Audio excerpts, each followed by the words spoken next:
Secondary English में new book में आज हम एक और पोम डिस्कस करने वाले हैं। So we are going to discuss another poem in secondary English today, and this is a new book which has been published this year 2025 के लिए, तो सिंध बोर्ड के लिहाज से न्यू बुक में आपको पेज नंबर 210 में पेज नंबर 210 पर आपको ये पोम मिलेगी। And this pome is called if. ये जो पोम आज हम पढ़ने वाले हैं इसका नाम है इफ़। इसका जो टाइटल है वो एक इतना छोटा टाइटल आपने कभी नहीं सुना होगा किसी पोम का। That is the smallest title you have ever read. If means अगर। तो इस नज़म का नाम है अगर। इफ़ जो है आपको पता है कंडीशनल सेंटेंस होता है। इफ़ एक कंजंक्शन है और इफ़ से हमेशा जो है वो कंडीशनल सेंटेंस से स्टार्ट होता है और एक शर्तिया जुमला जैसे if you work hard you will succeed, अगर तुम मेहनत करोगे तो कामयाब हो जाओगे। तो ये पूरी जो नज़म है ना ये कंडीशंस पर डिपेंड करती है कि अगर ऐसा होगा, अगर ऐसा होगा। तो ये सारी इसमें इफ़ जो है ना कई जगहों पर आपको इस जो है वो पोइट्री के अंदर इफ़ दिखाई देगा कि अगर ऐसा होगा, अगर ऐसा होगा। और बिल्कुल लास्ट लाइन में इसका रिज़ल्ट है कि अगर ऐसा हो जाएगा तो इसका रिज़ल्ट लास्ट लाइन में हम पढ़ेंगे कि ये निकलेगा। तो इसका जो इफ़ जो है ना कंप्लीट इसका जो कंडीशन क्लॉज है वो मल्टीपल लाइन्स पर मुश्तमिल है और जो इसका रिज़ल्ट है ना वो सिर्फ लास्ट लाइन के अंदर है। तो एक बड़ी अलग तरह से शायर ने इस नज़म को लिखा है, एक अलग ही अंदाज में इसको लिखा गया है जो आप फर्स्ट टाइम रीड करेंगे। तो इफ़ नाम है इस नज़म का नाम बहुत छोटा है लेकिन पोम काफ़ी लंबी है, ठीक है। तो इफ़ नाम है। एंड सबसे पहले पोइट के बारे में इंट्रोडक्शन देते हैं। The name of poet is Rudyard Kipling. तो शायर का नाम है, अगर आपने कभी सुना इनका नाम, रुडयार्ड किपलिंग ने उसको लिखा है। A very famous poet of English language और ऑथर ऑफ इंग्लिश लैंग्वेज। ना सिर्फ ये पोइट थे बल्कि ये एक राइटर भी थे, ऑथर भी थे, नॉवलिस्ट भी थे, रुडयार्ड किपलिंग। और ये पैदा कहाँ हुए बेटा? He was the only English British you can say poet who was born in India. जब हिंदुस्तान में अंग्रेज़ों का राज था तो उनके पेरेंट्स का ताल्लुक शायद हो गया इनके फादर का ब्रिटिश आर्मी से, तो उस वक्त इनकी तैनाती होगी शायद इंडिया के अंदर ही। तो इंडिया में ये पैदा हुए। He was born in Bombay India. India के शहर बॉम्बे में पैदा हुए। Bombay is the old name and the new name is Mumbai. तो मुंबई में या बॉम्बे में ये पैदा हुए इंडिया के शहर में। और ये वाहिद ब्रिटिश शायर हैं इंग्लिश लैंग्वेज के जिनकी पैदाइश इंडिया में, भारत में, हिंदुस्तान में हुई है, ठीक है। तो ये गलत नहीं लिखा हुआ। अक्सर बच्चों को लगता है गलती से लिख दिया कि एक अंग्रेज़ शहर इंडिया में कैसे पैदा होगा, वो तो इंग्लैंड में पैदा होगा, सिंपल। लेकिन ये बॉम्बे इंडिया की इनकी पैदाइश है, ठीक है, रुडयार्ड किपलिंग की। तो रुडयार्ड किपलिंग जिस होटल में या उनके पेरेंट्स जिस होटल में रहा करते थे आज भी वो मौजूद है। उनकी जिस घर में वो रहते थे तो उसके बाहर अभी भी रुडयार्ड किपलिंग लिखा हुआ है, एयर लिखा हुआ है, मेंशन। मतलब एज अ हेरिटेज के तौर पे इंडियंस ने उसको सेव रखा हुआ है, रुडयार्ड किपलिंग के उस घर को जहाँ पर उनकी रहाइश थी बेटा। तो born in Bombay India, India के शहर बॉम्बे में, मुंबई में पैदा हुए। और इन्होंने एक नज़म तो ये इफ़ लिखी है, बाकी इनकी एक फेमस एक जो है वो स्टोरी बच्चों के लिए जो उन्होंने लिखी है जो पूरी दुनिया ने पढ़ी, that is the jungle book, जिसकी वजह से रुडयार्ड किपलिंग मशहूर है। दुनिया इनको इस नाम से जानती है, जंगल बुक के नाम से। मोगली की जो कहानी है, कार्टून्स में, एनिमेटेड मूवीज़ में, हॉलीवुड मूवीज़ में, कई तरह से आपने द जंगल बुक, मोगली एक बच्चे की कहानी सुनी होगी जिसको वुल्फ ने पालकर बड़ा किया था। एयर क्रैश की वजह से जो है वो उनके पेरेंट्स की डेथ हो गई थी मोगली की। देन वो वुल्फ्स के फैमिली के साथ बड़ा हुआ, है ना, देखा होगा आपने। शेर खान उसमें एज आ विलन उसके अंदर होता है। तो हर बच्चे ने देखा दुनिया के ये जंगल बुक एक ऐसी स्टोरी है, दुनिया की किसी भी कंट्री में रहता हो जंगल बुक उसने देखा होगा, ठीक है। तो द जंगल बुक के लिखने वाले यही थे, रुडयार्ड किपलिंग, ये बहुत मशहूर। और इसी वजह से इसी पोइट्री की बुनियाद पर उन्हें नोबेल प्राइज़ से नवाजा गया, लिटरेचर का। लिटरेचर से मुराद अदब का नोबेल प्राइज़। जो बेटा नोबेल प्राइज़ जो है वो आपको पता है सिर्फ साइंस सब्जेक्ट में नहीं मिलता बल्कि लिटरेचर में भी नोबेल प्राइज़ मिलता है, नोबेल इनाम मिलता है, अदब का नोबेल प्राइज़। तो ये नवाजा कि इनको नोबेल प्राइज़ ऑफ लिटरेचर इसी जंगल बुक के लिखने की वजह से जो सारी दुनिया में मशहूर हुई। तो ये रुडयार्ड किपलिंग के बारे में MCQs के लिहाज से कुछ चीज़ें याद रखें कि मुंबई इंडिया में पैदा हुए, जंगल बुक लिखी उन्होंने और नोबेल प्राइज़ ऑफ लिटरेचर उनको दिया गया, किपलिंग को, ठीक है। अब आते हैं पोइट्री की तरफ। इंट्रोडक्शन तो काफ़ी हो गया, अब आते हैं थीम ऑफ द पोम की तरफ। जो थीम है क्या है बेटा? पर्सनल डेवलपमेंट इसकी थीम।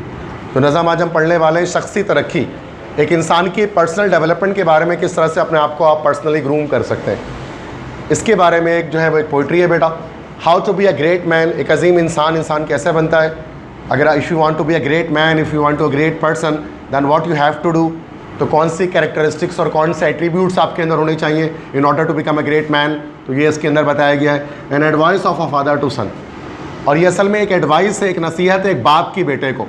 इस नज़म में क्या करें, रुडयार्ड किपलिंग अपने बेटे को नसीहत कर रहे हैं कि how he can become a great man in this world, किस तरह से वो एक अजीम इंसान बन सकता है। तो एक बाप की बेटे को नसीहत है इस नज़म के अंदर, ठीक है। तो ये अगर हम नज़म पढ़ेंगे तो आपको अंदाज़ा हो जाएगा। टेक्निकल बातें डिस्कस करते हैं पोइट्री की। नंबर ऑफ स्टैंजा हमारे पास 4 है, आप देख सकते हैं मैंने 4 स्टैंजा बोर्ड पर लिखा है, ठीक है। तो 2 स्टैंजा मैंने ब्लैक से लिखे हैं, 2 ब्लू से लिखे हैं ताकि सेपरेट हो जाए। तो 4 स्टैंजा है, 1 2 3 4। टाइप ऑफ स्टैंजा क्या है, हर स्टैंजा बेटा ऑक्टेव है, और ऑक्टेव से मुराद आप जानते हैं 8 लाइन्स के स्टैंजा। तो हर स्टैंजा बेटा आप देख सकते हैं 8 लाइन्स पर मुश्तमिल है। सो 8 लाइन्स के स्टैंजा है। राइमिंग स्कीम क्या है, अगर राइमिंग की बात करें तो ए बी की राइमिंग। ए बी का मतलब क्या होता है कि first second third fourth, first line third से राइम कर रही है और सेकंड फोर्थ से राइम कर रही है, मतलब अल्टरनेट राइमिंग स्कीम है। कॉन्जुगेट सिस्टम पे चल रहा है, अल्टरनेट सिस्टम पे राइमिंग चल रही है। मतलब जैसे देखो, अब देखो यू के साथ राइम कर रहा है, फिर ये यू इस टू के साथ राइम कर रहा है, वेटिंग जो है वो हेटिंग के साथ राइम कर रहा है, लाइज जो है वाइस के साथ राइम कर रहा है, मास्टर डिज़ास्टर के साथ राइम कर रहा है, एम जो है वो सेम के साथ राइम कर रहा है। इसका मतलब क्या हुआ कि जो राइमिंग स्कीम है वो राइमिंग कपलेट्स नहीं है, मतलब कंसेक्यूटिव वर्सेस राइम नहीं कर रही हैं, बल्कि अल्टरनेट वर्सेस राइम कर रही हैं। दिख रहा है आपको, इसमें एंड तक आपको ऐसे दिखेगा। देखो यहाँ और देख लो, स्पोकन जो है वो ब्रोकन के साथ राइम कर रहा है, फूल्स जो है वो टूल्स के साथ राइम कर रहा है। मतलब स्पोकन और फूल्स राइम नहीं कर रहे, कंसेक्यूटिव लाइन्स की राइमिंग नहीं है, अल्टरनेट लाइन्स पर राइम हो रही है। देखिए आपको ये चीज़, तो राइमिंग स्कीम तो आप पकड़ सकते हैं ना, इतने दिनों से आप पढ़ रहे हैं, फर्स्ट टाइम में सारी पोइट्री पढ़ी, तो अब तो हम पकड़ लेते हैं राइमिंग स्कीम क्या चल रही है कहीं पर। तो अब टीचर के बताने की नीड नहीं होती है, अब खुद ही हमें पता लग जाती है राइमिंग, ठीक है। बात समझ में आ गई। तो अब आते हैं पोइट्री स्टार्ट करते हैं। तो ये हमारे पास सारी मतलब जो भी लाइन्स है, all the lines have been written on the board and all the difficult meanings are already written ना। तमाम डिफिकल्ट मीनिंग को मैंने उर्दू ज़बान में लिख दिया, कुछ डिफ़िकल्ट को भी लिख देता हूँ और थोड़े जो मॉडरेट वर्ड्स होते हैं उनको भी लिख देता हूँ मैं। तो ऐसा नहीं कि सिर्फ डिफ़िकल्ट लिखता हूँ, मॉडरेट वहाँ सिर्फ ईजी वर्ड में छोड़ता हूँ, ताकि वरना दैट्स में इतने सारे मीनिंग की नीड नहीं होती है स्टूडेंट को। जो बच्चे जिनकी इंग्लिश अच्छी होती है उनको उसमें से 7-8 मीनिंग को नहीं पता होगा, इनकी थोड़ी सी ख़राब इंग्लिश है, उनको उनके लिए है कि सारे हम लोग वर्ड्स देख लेते हैं, ठीक है। तो ये हम लोग बेटा अभी डिस्कस करने वाले हैं। स्टार्ट करते हैं फर्स्ट स्टैंजा या first octave. If you can keep your heart head when all about you are losing theirs and blessing it on you and blaming it on you, if you can trust yourself and all man doubt you but make allowance for their doubting too. If you can wait and not be tied by waiting, or being lied about, don't deal in lies, or being hated, don't give away to hating, and yet don't look too good nor talk too wise. तो बेटा तमाम lines के अंदर all the stanza you can see that there is an advice given to a child, to a son, to a common person, like how anybody of you can be a great man, what will be the characteristics that should be exhibited by you in order to be great. Every person, every man, every woman wants to be great in this world, but you have to take some attributes in order to be great. Simple सी बात है, हर इंसान चाहता है अजीम बने, हर इंसान चाहता है बड़ा आदमी बने, लेकिन बड़ा आदमी बनने के लिए कुछ आपको खसूसियात, कुछ किरदार में आपके ऐसी चीज़ें होनी चाहिए जो आपको बड़ा इंसान बनाए। सिंपल सी बात है, वो क्या होना चाहिए इसको बहुत डिटेल में डिस्कस कर रहे हैं कि ये चीज़ें होनी चाहिए। If you can keep your heart head when all about you are losing theirs and blaming it on you, अगर आप अपने दिमाग को काबू में रख सकते हैं, कीप योर हेड, अपने दिमाग को, अपने जहन को, अपने गुस्से को काबू में रखना, अगर आप अपने दिमाग को, अपने गुस्से को काबू में रख सकते हैं जब आपके इर्द गिर्द सारे लोग, अबाउट मतलब इर्द गिर्द, आपके इर्द गिर्द सारे लोग आर लूजिंग देयर्स, वो अपना आपा खो रहे हों, वो अपने गुस्से को, वो अपना आपा खो रहे हों और वो अपने दिमाग से आउट हो रहे हों, and blaming it on you, और सब के सब आप पर इल्ज़ाम तराशी कर रहे हो। तो सबसे देखो 2 लाइन में सबसे पहले एडवाइस उन्होंने, अच्छा इफ़ से स्टार्ट करें, अगर ऐसा होगा तो, अच्छा अगर ऐसा होगा तो क्या हो जाएगा ये नहीं बता रहे, ये किसी भी लाइन में नहीं बताएंगे एंड तक, सिर्फ आखिरी लाइन में बताएंगे कि अगर ऐसा होगा तो you will become a great man, आप एक इंसान, एक अजीम इंसान बनेंगे।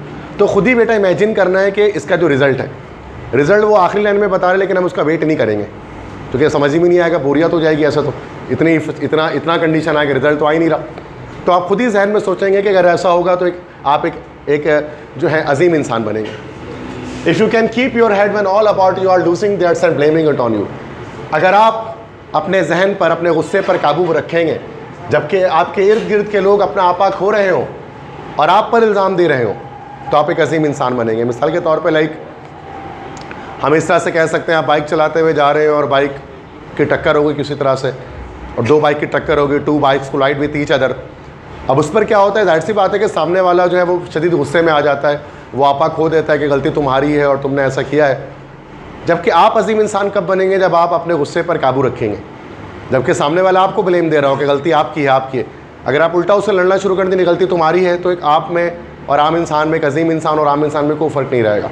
तो वही कहते हैं कि जब सामने वाला पर गुस्सा कर रहा हो और आपको इल्ज़ाम तलाशी कर रहा हो, तो आप अपने जहन को काबू में रखें, आप उल्टा उस पर इल्ज़ाम तलाशी ना करें, उल्टा आप उस पर ना चढ़ जाएं। एक अजीम इंसान की निशानी ये होती है, ठीक है, कि अगर सामने वाला आपको ब्लेम कर रहा है और सामने वाला जो है वो अपना गुस्सा आपा खो रहा है, तो आपको चाहे अपने दिमाग पर काबू रखें और लॉजिकली और मंतिक के साथ आप उसका जवाब दें, बजाय इसके कि आप हाइपर हो जाएं और गुस्से में कुछ भी गलत बोल दें, जिसकी वजह से आपको रिग्रेट हो बाद में। एक अजीम इंसान बनने की पहले कैरेक्टरिस्टिक बता रही है, ठीक है। तो आप समझिएगा हर एक चीज़ को। If you can trust yourself and all man doubt you but make allowance for their doubting too. अगर आप खुद पे भरोसा कर सकते हैं, खुद पे एतमाद करते हैं, जब सारे लोगों को आप पर शक होता है, अगर सारी दुनिया आप पर शक कर रही हो, आपकी स्किल्स पर, आपके टैलेंट पर, आपके एबिलिटीज़ पर, आपकी अहलियत पर, आपकी काबिलियत पर, आपकी सलाहियत पर वो डाउट कर रही हो, शक कर रही हो, और आप उस वक्त आप खुद पर भरोसा करते हैं, एतमाद करते हैं, but make allowance for their doubting too, लेकिन आप उनको शक करने की इजाज़त भी देते हैं।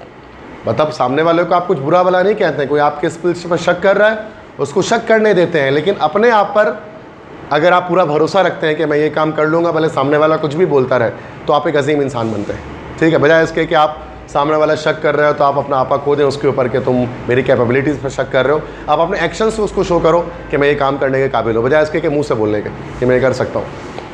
If you can wait and not be टाइड बाय वेटिंग और being lied about, don't deal in lies. If you can wait and not be टाइड बाय वेटिंग, अगर आप इंतज़ार कर सकते हैं और इंतज़ार करते आप थकते नहीं हैं। देखिए every good thing takes time to happen ना, कि हर अच्छी चीज़ को होने में वक्त लगता है, ठीक है।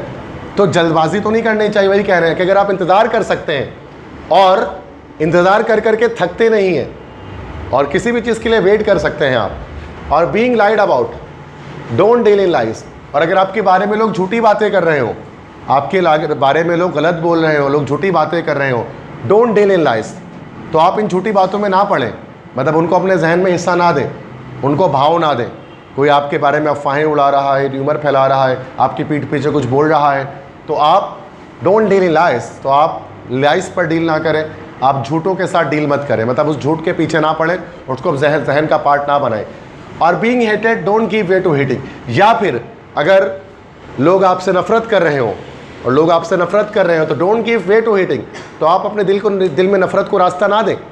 मतलब ऐसा नहीं कि आप भी दूसरों से नफरत करने लगें। अगर लोग आपको पसंद नहीं कर रहे हैं, आपसे हेट कर रहे हैं, आपसे नफरत कर रहे हैं, तो आप अपने दिल में नफरत को जगह ना दें, क्योंकि नफरत एक नेगेटिव इमोशनल एक्सपीरियंस होता है जो इंसान की कैपेबिलिटी को डाउन करता है। तो आप नफरत को दिल में जगह ना दें।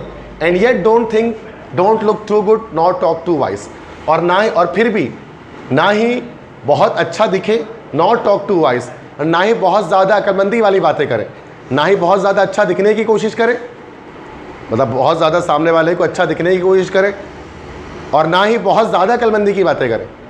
ऐसा अक्सर होता है कि हम क्या करते हैं, कुछ लोग उनके पास अगरचे नॉलेज है या कुछ लोग हैं जिनके पास बातें पता हैं और वो हर इंसान के सामने अपनी अक्लमंदी को झाड़ना शुरू कर देते हैं और अक्लमंदी की बातें शुरू कर देते हैं। इससे भी आप एक अजीम इंसान नहीं बनते। आप सामने वाले को फूल दिखा रहे होते हैं, बेवकूफ़ दिखा रहे होते हैं कि यार तुम्हें तो कुछ पता ही नहीं है और तुम तो कुछ जानते ही नहीं हो, मेरे पास उतना इल्म भरा है। तो वही बात आ रही है कि एक अजीम इंसान जो होता है ना, वो हर इंसान के सामने अपनी इल्मियत नहीं झाड़ता है। तो ना ही वो बहुत ज़्यादा अच्छा दिखने की कोशिश करता है और ना ही वो बहुत ज़्यादा अक्लमंद बनने की कोशिश करता है, ना उसकी ऐसी बातें करता है। जितनी ज़रूरत है उतनी अक्लमंदी दिखाता है। टू वॉइस नहीं, टू वॉइस मतलब होता है कि बहुत ज़्यादा, हद से ज़्यादा अक्लमंदी। तो ये चीज़ें हैं बेटा जो फर्स्ट स्टैंजा में आपको बताया, जिन्हें पहला ऑक्टेव हमने कंप्लीट किया। ये बहुत आसान सी पोम है, आप देख सकते हैं, काफ़ी अच्छी बातें शायर इसमें बता रहे हैं। थोड़ा सा रिपीट करते हैं कि अगर लोग अपना आपा खो रहे हो तो आप अपने आपे को मत खो, और लोग अगर आप पर शक करें तो आप जो है वो अपने ऊपर भरोसा रखो, अपनी काबिलियत पर शक मत करो और लोगों को शक करने दो। और इंतज़ार करो हर अच्छे वक्त अच्छी चीज़ के लिए, वेट करो। लोग अगर आपके बारे में झूठी बातें कर रहे हो तो आप उन झूठी बातों को अपने जहन में जगह मत दो, और अगर लोग आपसे नफरत कर रहे हो तो आप उनसे नफरत करने में मत बैठ जाओ। ना ही बहुत अच्छा बनने की कोशिश करो और ना ही बहुत अक्लमंदी की बातें करने की कोशिश करो, ठीक है। ये बहुत गहराई इन बातों में अगर आप समझें। और जैसे जैसे इंसान मैच्योरिटी लेवल गेन करता रहता है उसको पता लगने लगता है कि ये बातें कितनी सच्ची हैं। इमेच्योर बच्चे को तो लगेगा कि यार ये तो बेकार की बातें कर रही है, हम तो ऐसा तो करेंगे तो फिर मसला हो जाएगा। लेकिन जो मैच्योरिटी का एक अंदाज़ा इस चीज़ से होता है कि आपकी ये बातें सही लगना शुरू हो जाएंगी। एक वक्त आएगा ज़िंदगी में, आज नहीं कल नहीं, साल बाद 10 साल बाद आपको ये चीज़ें लगेंगी कि हाँ Rudyard Kipling was saying right in this moment. जैसे मैं जिस एज के फैक्टर में हूँ तो मुझे लगता है यार बिल्कुल सही बात कर रही है, भले आप इससे सहमत ना हो, मैं तो पूरी तरह सहमत हूँ, क्योंकि मैं एक मैच्योरिटी के लेवल तक आ चुका हूँ, मुझे पता है ये बातें ठीक कर रहे हैं। आप में से भी जो उस लेवल तक पहुँच चुके हैं आपको भी सही लगेगा।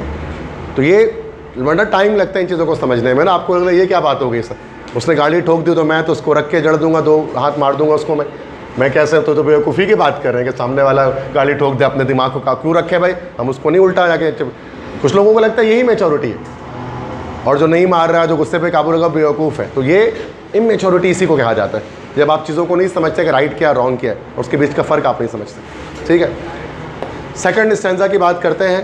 If you can dream and not make dreams your master, if you can think and not make thoughts your aim, if you can meet up with triumph and disaster and treat those two impostors just the same, if you can bear to hear the truth you have spoken, twisted by knaves to make a trap for fools, or watch the things you gave your life to broken, and stoop and build them up with worn or tools. क्या कह रहा हूँ, ज़रा line by line इसको explain करता हूँ मैं। If you can dream and not make dreams your master, अगर आप ख्वाब देख सकते हैं, अगर आप ख्वाब देख सकते हैं and not make dreams your master, लेकिन आप अपने ख्वाबों को अपना मालिक नहीं बनाते हैं। ख्वाब देखना अच्छी बात है, ख्वाब देखना अच्छी बात है, ठीक है। ख्वाब से अच्छा, जैसे वॉल्ट डिज्नी एक मशहूर एक कार्टूनिस्ट थे, वॉल्ट डिज्नी ने कहा था कि ख्वाब वो नहीं जो आप रात में सोते हुए देखते हैं, ख्वाब वो है जो आपको रात में सोने नहीं देते।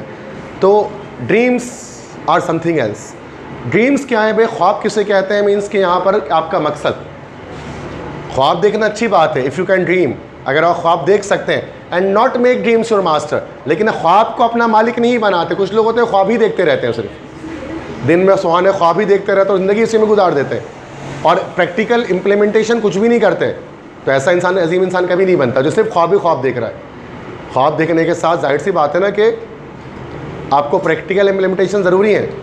जैसे शायर कहते हैं ना भाई कि बेअमल दिल हो तो जज्बात से क्या होता है, धरती बंजर हो तो बरसात से क्या होता है अमल लाजमी तकमील है तमन्ना के लिए, वरना रंगीन ख्यालात से क्या होता है। तो अमल के बिना ख्यालात बेकार है, ठीक है।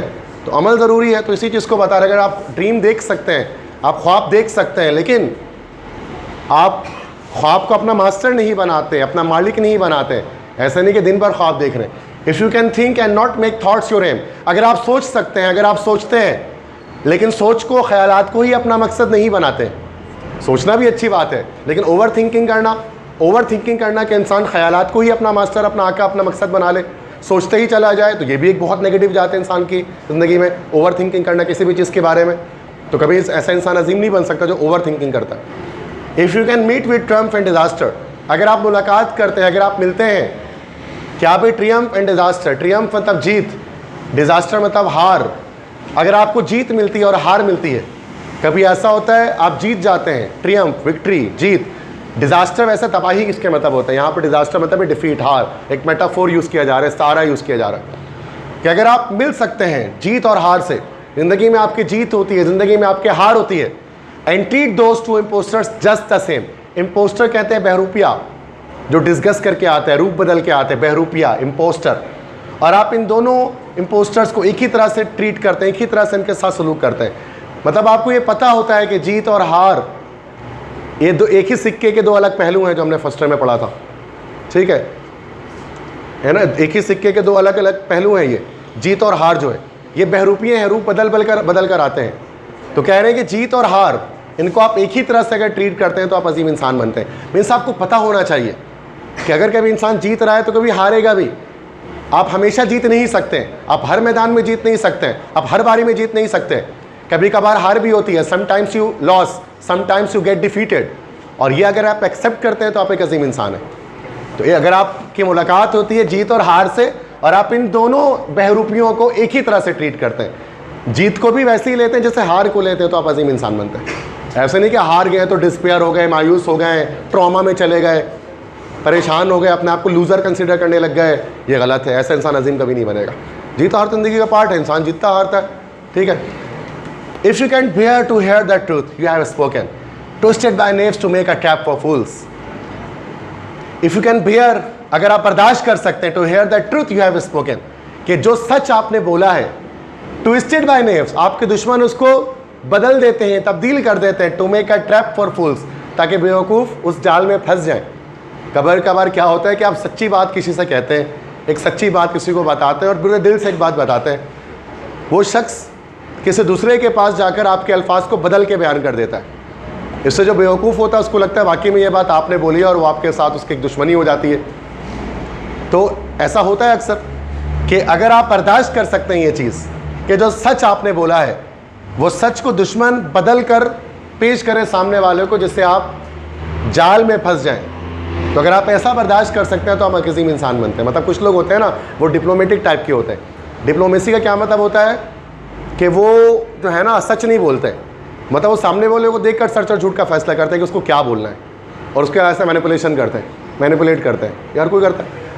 तो मतलब मिसाल के तौर पे एक इंसान, आप अजीम इंसान कौन हो, तो जो हमेशा सच बोलता है, चाहे उस सच का जो कॉन्सिक्वेंस है, उसका नतीजा है वो गलत निकले। जैसे गलत निकलना है यहाँ पर कि सच आपने बोल दिया लेकिन सामने वाले ने उसको तब्दील करके बताया, और फिर क्या हुआ कि जो बेवकूफ़ लोग थे उस जाल में फंस गए और आपके साथ दुश्मनी शुरू हो गई। लेकिन उसके बावजूद डिप्लोमेसी में आकर आपको झूठ नहीं बोलना है, आपको गलत बात नहीं करनी है, आपको सच ही बोलना है।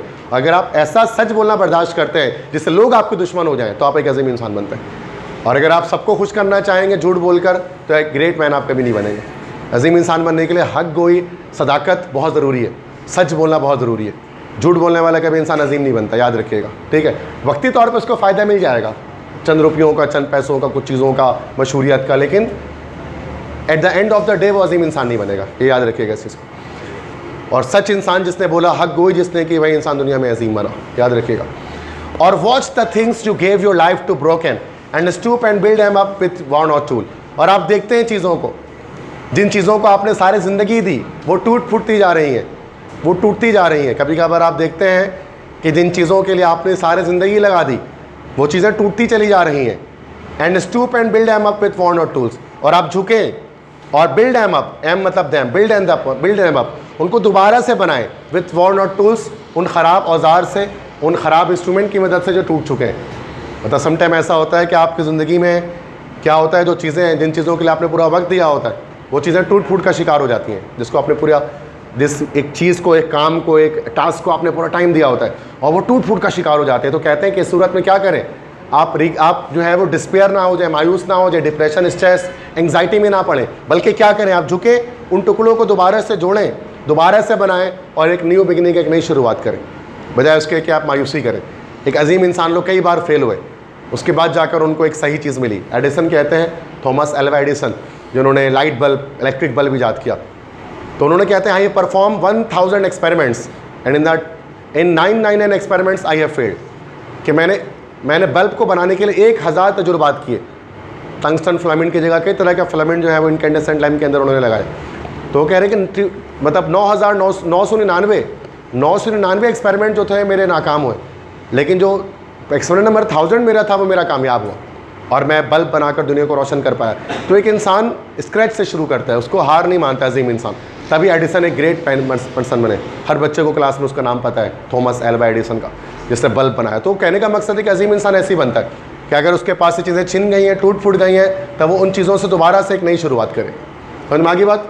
तो let me repeat once again, अगर आप ख्वाब देख सकते हैं और ख्वाब को अपना मालिक नहीं बनाते, आप सोच सकते हैं लेकिन सोच को अपना मकसद नहीं बनाते, ठीक है, आप जीत और हार को एक जैसा देखते हैं और एक जैसा ट्रीट करते हैं, आप बर्दाश्त करते हैं जो सच आपने बोला है और लोग उसको तोड़ मरोड़ कर पेश करते हैं लोगों को बेवकूफ़ बनाने के लिए। अगर आप वो सच बर्दाश्त कर सकते हैं, या आप देखते हैं चीज़ें टूट फूट गई आपकी ज़िंदगी में और आप उन टूटी फूटी चीज़ों से दोबारा नई शुरुआत करते हैं, तो हम एक अजीम इंसान बनते हैं अगर आप ये सब कुछ करते हैं। ठीक है, तो मैं आगे बात, this is the 50% of the pome. यहाँ पर कंप्लीट हुई 2 स्टैंजा, अब हाफ पोइट्री और यहाँ पर अब आ रही है हमारे पास 3rd स्टैंजा, 3rd ऑक्टेव। क्या तो कोई सवाल समझ में आ रही है सबको? बात आसान है, ठीक है, क्लियर है? If you can make one heap of all your winning and risk it on, turn off pitch and toss and loss and start again at your beginning and never breath a word about your loss. If you can force your heart and nerve and sinew to serve your turn long after they are gone, and so hold on when there is nothing in you except the will which says to them hold on. ठीक है, क्या कह रहे हैं? If you can make one heap of all your winning, अगर आप एक ढेर बना दें अपने तमाम तर जीत का, आपकी जितनी भी फतवाहात हैं, जो कुछ आपने जीता है, अगर आप उस सबका ढेर बनाते हैं, उन सबको आप जमा करते हैं, and risk it on one turn off pitch and toss, और आप एक सिक्का उछालने की तरह, पिच एंड टॉस सिक्का उछालने की तरह उन तमाम चीज़ों को रिस्क में डाल देते हैं, उन तमाम चीज़ों को ख़तरे में डाल देते हैं, एंड लॉस, और हार जाते हैं, and start again at your beginning, और दोबारा से शुरुआत करते हैं, and never breathe a word about your loss, और एक लफ्ज़ भी नहीं बोलते हैं अपने नुकसान के बारे में। यहाँ बोलते हैं अजीम इंसान वो होता है जो रिस्क लेता है, अजीम इंसान वो होता है जो रिस्क लेता है, चाहे वो कारोबार में हो या किसी भी चीज़ में हो, और जो इंसान कभी रिस्क नहीं लेता वो कभी अजीम इंसान नहीं बनता।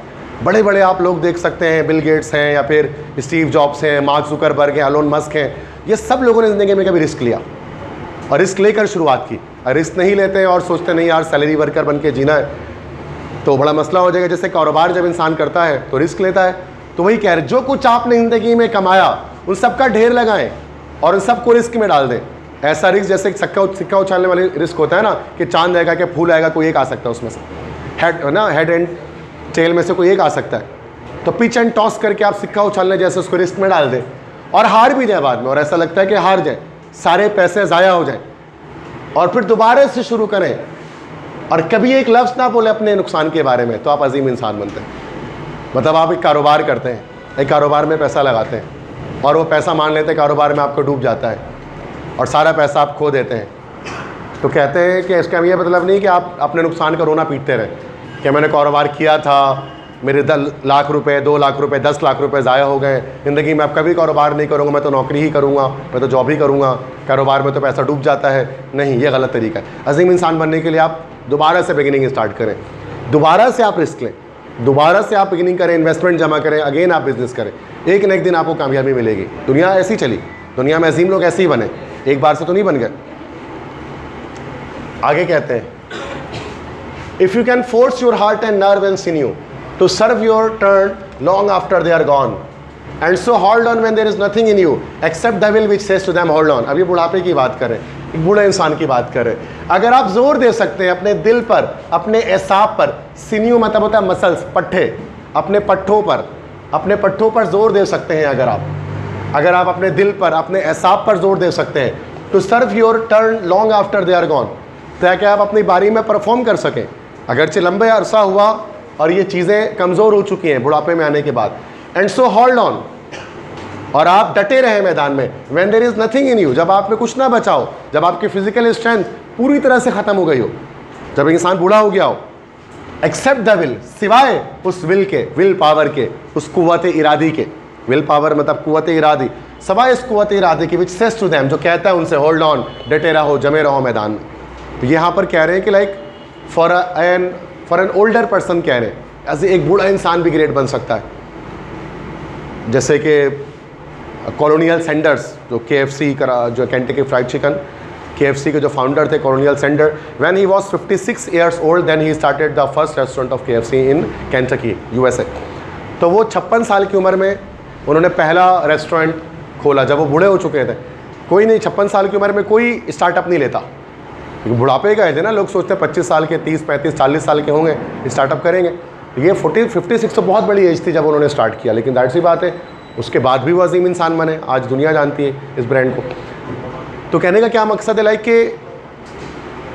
एक इंसान कभी बूढ़ा नहीं होता अजीम इंसान बनने के लिए। कह रहे हैं कि अगर आप जोर दे सकते अपने दिल में, अपने एसाब पर, अपने मसल्स, अपने पट्ठों पर, ताकि वो आपकी खिदमत कर सकें उस चीज़ के बाद कि जब वो काम करना उन्होंने छोड़ दिया हो और जब वो कमज़ोर हो चुके हों, इसलिए डटे रहें जब कुछ नहीं बचा हो आपके अंदर, सवाए आपके विल पावर के, आपके कुव्वत इरादी के, आपकी डिटर्मिनेशन, आपके अज़्म, आपका हौसला, आपका करेज, वो आपके अंदर होगा जो आपको कहेगा होल्ड ऑन मतलब दमे रहो, डटे रहो और रुके रहो और अपने मकसद की तरफ चलते रहो। ठीक है, तो यहाँ बताया जा रहा है कि अजीम इंसान कोई भी बन सकता है, सिर्फ एक छोटा बच्चा या एक जवान इंसान नहीं, एक बूढ़ा भी इंसान अजीम इंसान बन सकता है। लास्ट ऑक्टेव की बात करते हैं। पहले इसको रिपीट कर दूँ कि अगर आप अपने सारी जितने, बहुत आसान इसमें तो वही बात कर रहे हैं कि अगर आपने सारे पैसे, थर्ड स्टैंजा में, अगर आपने सारे पैसे जो आपने कमाए हो सब आप कारोबार में लगा दो और वो सारे पैसे आप डुबा दो, तो उसके बाद आप रोना मत रो अपने नुकसान का, बल्कि दोबारा से स्टार्ट करो, ठीक है, ताकि आप अगेन आप रिस्क ले सको और अगेन आप अजीम इंसान बन सको। और अगर आप बूढ़े हो गए हैं तो उसका ये मतलब नहीं कि आप कुछ नहीं कर सकते। अगर आपके अंदर डिटर्मिनेशन है, आपके अंदर अज़्म है, आपके अंदर हौसला है, आपके अंदर विल पावर बाकी है, तो बहुत कुछ कर सकते हैं। ये इस स्टैंजा में ये बात थी। लास्ट स्टैंजा है, if you can talk with crowds and keep your virtue or walk with kings nor lose the common touch, if neither fools nor loving friends can hurt you, if all men count with you but none too much, if you can fill the unforgiving minute with 60 seconds worth of distance run, yours is the earth and everything that's in it, and which is more, you will be a man, my son, if you can talk with crowds and keep your virtue। अगर आप बात करते हैं हुजूम में और अपनी ईमानदारी को बरकरार रखते हैं, विर्चू मतलब ईमानदारी, ऑनेस्टी, क्राउड्स मतलब हुजूम। अगर आप एक पॉलिटिशियन है, अगर आप एक पॉलिटिशियन है, सियासतदान है, एक टीचर है, कुछ भी हैं वॉट एवर, और आपके पास रैयत में बहुत सारे लोग हैं, आप एक हुजूम से, एक रश से, एक भीड़ से बात कर सकते हैं। 1000 का मजमा, लाख का मजमा आपके सामने बैठा और आप उससे बात कर सकते हैं, और उस वक्त अगर आप ईमानदारी दिखाते हैं और सच्ची बात बोलते हैं तो आप एक अजीम इंसान होते हैं, ठीक है। मतलब जैसे पॉलिटिशियंस में अगर अक्सर होते हैं ना कि बड़े बड़े मजमे से खिताब करते हैं, झूठे वादे करते हैं, पानी आ जाएगा, ऐसा हो जाएगा, फलां हो जाएगा, ज़्यादातर झूठे वादे करते हैं। उस वक्त उनकी ईमानदारी चली जाती है, उस वक्त वही बात करते हैं जिसकी वजह से वोट आ जाए बस। जबकि इतना बड़ा हुजूम है, उसके सामने ईमानदारी की बात करें तो बहुत अच्छा हो जाएगा, लोगों को कुछ सीखने को मिलेगा, कुछ नई चीज़ पता लगेंगी। लेकिन वो अक्सर झूठे वादे करके जाता है, आपने देखा होगा लाखों के मजमे से जब माइक पकड़ते हैं इलेक्शन से पहले। तो वही कह रहे हैं कि आप अजीम इंसान कब बनते हैं, जब आप भीड़ से बात करते हैं और ईमानदारी, अपना विर्चू, अपनी ऑनेस्टी बरकरार रखते हैं, ठीक है। और वॉक विद किंग्स, और आप बादशाहों के साथ चलते हैं, बड़े बादशाह से मदद बड़े लोग, आप बड़े लोगों के साथ उठते बैठते हैं।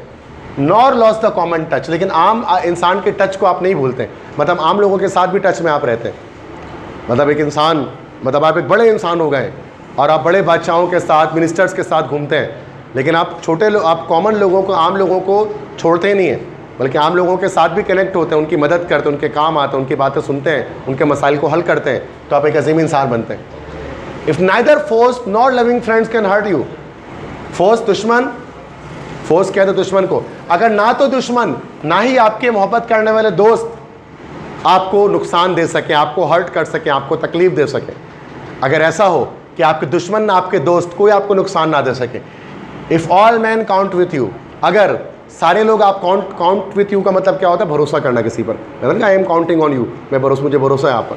If all man count with you, अगर हर इंसान को आप पर भरोसा हो, बट नॉट टू मच, लेकिन किसी को बहुत ज़्यादा ना हो। If all man count with you, अगर हर इंसान, ये रिवर्स है, if all man count with you मतलब अगर आप हर इंसान पर भरोसा करते हो, but not too much, but किसी पर भी बहुत ज़्यादा नहीं। मतलब कहने का मकसद है कि लाइक अगर आपके कुछ डिसीजन से आपने कुछ फैसले लिए तो आप उसमें खुद मुख्तार होने चाहिए। भरोसा होना अच्छी बात है आपको लोगों पर, लेकिन इतना भरोसा नहीं करना है कि सामने वाले की हर डिसीजन को एक्सेप्ट करना है। अपने डिसीजन आपको बरकरार रखना है, सामने वाले पे भरोसा करने का ये मतलब नहीं कि उसकी हर चीज़ को मान लिया जाए। तो वही कह रहे हैं, अगर आप भरोसा करते हैं दूसरों पर, लेकिन किसी पर बहुत ज़्यादा नहीं करते कि आप उसके हर डिसीजन को एक्सेप्ट कर रहे हैं। If you can fill the unforgiving minute, unforgiving minute मतलब ये पर्सोनिफिकेशन की जा रही है, यहाँ पर एक फिगर ऑफ स्पीच यूज़ की जा रही है, ना रुकने वाला लम्हा। अनफॉरगिविंग मतलब होता है जो माफ़ ना करे, तो जो माफ़ ना करे अनफॉरगिवन। तो अनफॉरगिविंग मिनट मतलब ना रुकने वाला लम्हा, वो वक्त जो थमे ना कभी। अगर आप ना रुकने वाले लम्हे को भर सकते हैं with 60 seconds worth of distance run, और 60 सेकंड की जो वर्थ की जो डिस्टेंस रन है, जो दौड़ है, उसमें आप भागते हैं, मतलब अगर आप जितना भी वक्त है, जो वक्त आपके पास अल्लाह ने आपको दिया है, उस वक्त के अंदर अगर आप काम करते चले जाते हैं, आप उस वक्त के अंदर उस वक्त को ज़ाया नहीं करते हैं, बल्कि पूरी तरह से यूटिलाइज़ करते हैं उस काम, उस वक्त को पूरी तरह से उसको यूज़ करते हैं। Yours is the earth, yours is the earth, आखिरी की दो जो है ना, दीज टू लाइन्स, ये असल में मैसेज है बस, ठीक है। अभी इफ़ के बाद ना ये हमारे पास रिजल्ट आ रहा है। तो मैं तो ग्रेट मैन जो मैं बोल रहा हूँ अपनी तरफ से बोल, लिखा हुआ कहीं पे भी नहीं, वो यहाँ पर बता रहे हैं, ताकि वो मैं इसलिए जोड़ रहा हूँ उसके साथ ताकि सेंस क्लियर हो, वरना क्लियर ही नहीं होगा कुछ कि अगर ऐसा होगा ये सब लिखा हुआ और क्या। तो अब आखिरी में बता रहे हैं, yours is the earth yours is that, आपकी होगी दुनिया, ये दुनिया, ये धरती, ये ज़मीन, ये आपकी हो जाएगी। And everything that's in it, और इस दुनिया में मौजूद हर चीज़ आपकी हो जाएगी जो इस दुनिया के अंदर मौजूद है। Then everything that's in it, हर वो चीज़ जो इस दुनिया के अंदर है वो सब आपकी होगी, ये दुनिया आपकी होगी। एंड विच इज़ मोर, और इससे भी ज़्यादा, you will be a man my son. तो मेरे बेटे, रुडयार्ड किपलिंग अपने बेटे से कह रहे हैं आखिरी में कि मेरे बेटे, you will be a man, तुम एक आदमी बन सकोगे, तुम एक मर्द बन सकोगे, तुम एक इंसान बन सकोगे। मैन से मुराद है ग्रेट मैन बात की जा रही है, एक अजीम इंसान तुम बन सकोगे अगर तुम ये सारे, मतलब दुनिया तो तुम्हारी होगी, दुनिया में तुम्हारी चर्चे होंगे, वाह वाह होगी, सब कुछ होगा, तुम एक अजीम इंसान कहलाओगे, लेकिन इन सब के साथ साथ तुम एक खुद एक अच्छे इंसान एक बन सकोगे। You will be a good man, तुम एक अच्छे इंसान, एक अच्छे मर्द कहलाओगे अगर तुम्हारे अंदर ये सारी कैरेक्टरिस्टिक्स हैं।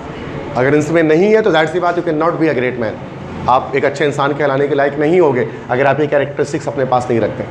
तो बेटा यहाँ पर आप देख सकते हैं इसका पूरा जो थीम था वो इसी चीज़ पर था, पर्सनल डेवलपमेंट पर। एक इंसान किस तरह अपने आप को पर्सनली ग्रूम कर सकता है, किस तरह से अपने अंदर तब्दीली ला सकता है। बहुत सारी चीज़ें इसके अंदर सीखने की हैं which you have to learn, जो हमें पता होना चाहिए, जो हमारे अंदर नहीं है। इसमें से अक्सर बच्चे देख सकते हैं यार ये चीज़ें मुझे यहाँ से सीखनी चाहिए जो मुझे लगता है कि मेरे अंदर मौजूद नहीं है। जब ये तमाम चीज़ें आप अपने अंदर इंकलकेट करेंगे, आप उसको अपने अंदर एब्जॉर्ब करेंगे, then you will become a great person this world, and that you want to be, your parents want to be, कि आप ग्रेट बन जाए, आप अजीम बन जाए।